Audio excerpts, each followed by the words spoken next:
luto tag fried rice. And masay garlic. Boiled egg. Nuggets. Hotdog. Yun, mga ano yan, leftover. Mix ko na lang dito.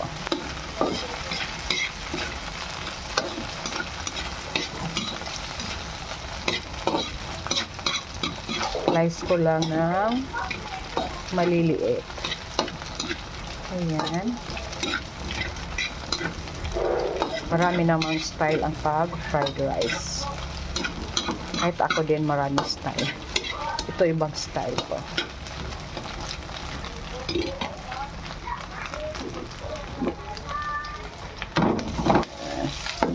Meron pa.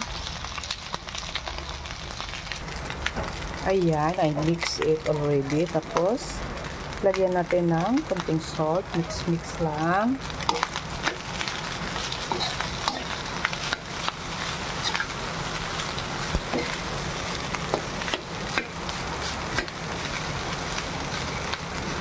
Ayan natin ng ilang sandali bago i-mix ulit. Ayan, ulan na naman dito sa amin. Mix natin ulit para maging pantay yung pagka-fried niya.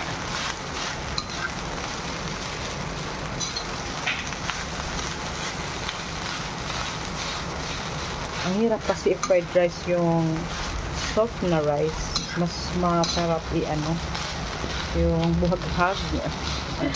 Pag ganito, video mamasa-masa ang hirap. Magdidikit-dikit siya. Ayan. Another minutes pa.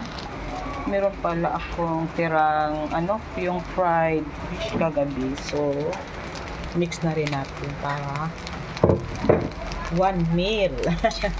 May ulam na, may rice,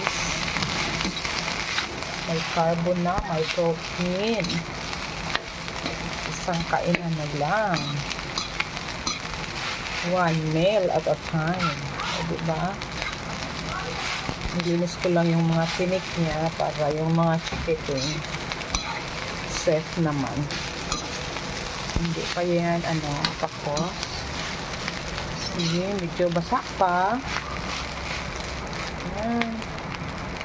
Mga ilang minutes pa yan. Ayan, luto na. So, may last touch.